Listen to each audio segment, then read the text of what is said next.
Hello and welcome to Handpanery. This week we are looking at coordination and getting our right and left hand at a good separation level. So yesterday we looked at these one-handed grooves and one-handed scales. This time we're going to actually create some chord shapes instead of just going up and down the scale. So if I bring it back to this simple groove, the next step is to find a selection of 3 notes that you like the sound of. So depending on what your scale is, you might need to sit down and figure out what chords you've got. If you're not there already, you can have a look up on handpan.com, or I'll link a video down below for how you can figure out what chord you've got on your instrument. It's really, really helpful. It really helped me. And once you've got that, really recommend you do that first. Once you've got that and you know how to find 3 notes that you like the sound of, then I invite you to find 4 different sets of those 3 notes. So if you want, you can just pick 2 and go back and forth, or you can pick 3 and as part of this little progression, you repeat one of them. I'm going to choose 4 different chords. I'm going to choose this one. No, I'm going to choose this one.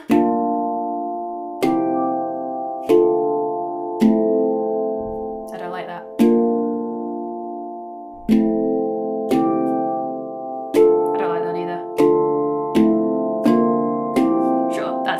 Simple. I'm going to choose these 3, then I'll move on to these 3, then these 3, and then these 3. So what I'm going to do is I'm going to arpeggiate these chords. By that I mean move up and down with one hand, the hand that will not be playing the groove, and I'll play the first note of the chord, the second note, the third, and then back down to the second. Then I'll move on to the next chord. Move on to the next chord. Move on to the next chord. All the while, this is happening at the same time, right? So now we've got these 2 different hands doing 2 different jobs. And I think the scales exercise was quite easy in that you've always got a direction to think about, either going up or coming down. In this hand, you just have on autopilot, you don't even have to think about it. And actually, eventually, this is so on autopilot as well that you don't even have to think about it. And then you can actually really disengage and listen to what's happening without having to focus on each hand, right? That's the goal eventually with this technique. Now though, because we've introduced the chords, we have to actually remember and think about what's coming next in the progression. Now we're actually composing, we're creating. So it adds another layer to it, gives it a little bit more of an extra challenge.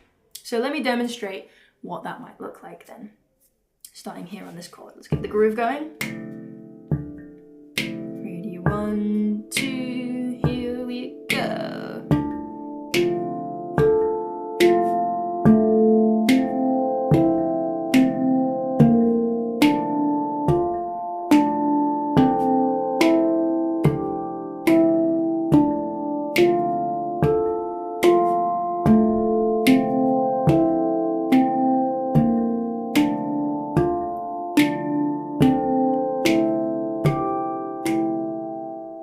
Now in yesterday's video, we also explored playing one after the other, like this. Let's see what that sounds like. Funky.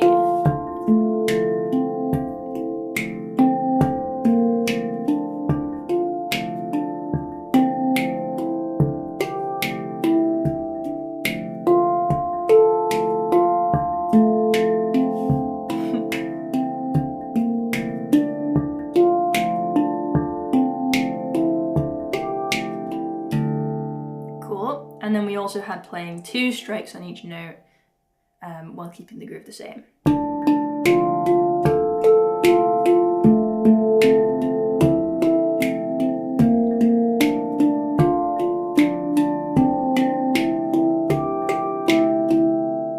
There we have it. Now, again, don't forget to practice that exact same thing, but flip. So the other hand is playing the groove, and the other hand is playing these chordal arpeggios.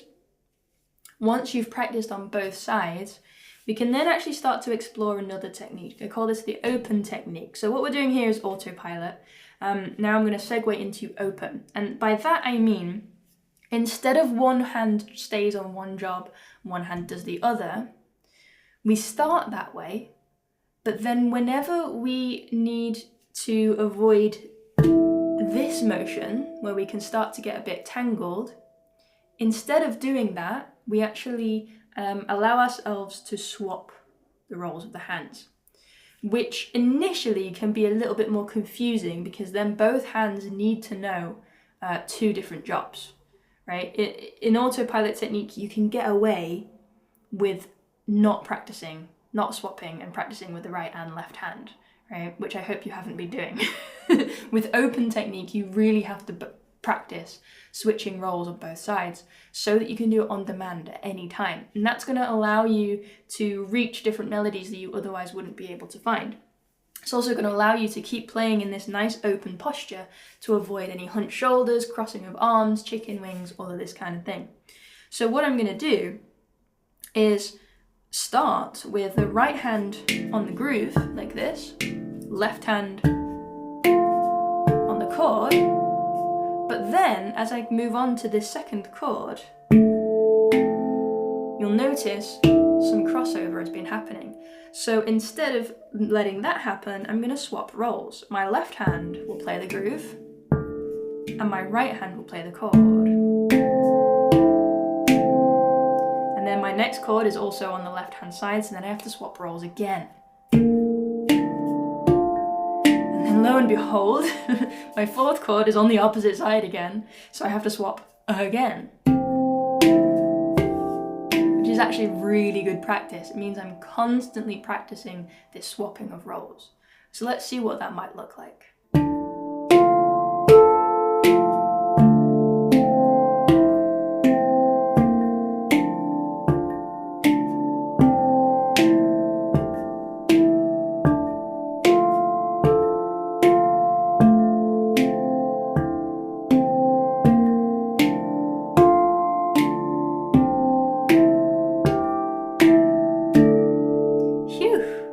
So the hurdle that I'm facing with that is I'm finding the rhythm easy because actually it's all quite steady.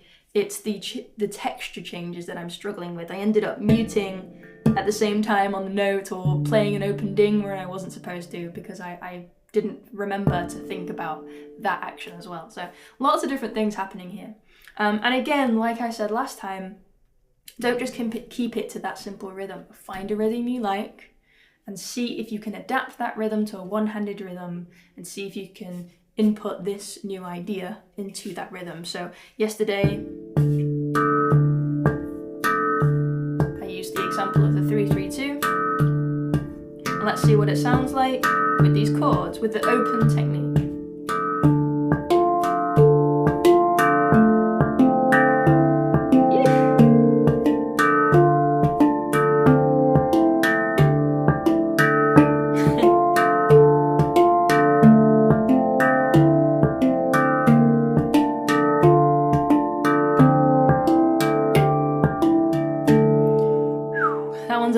More tricky actually, because the rhythm is completely changing, I have to think about which hand is going to come down first, and I'm switching every time the rhythm repeats, so it changes every time. That was trickier than I thought it was going to be.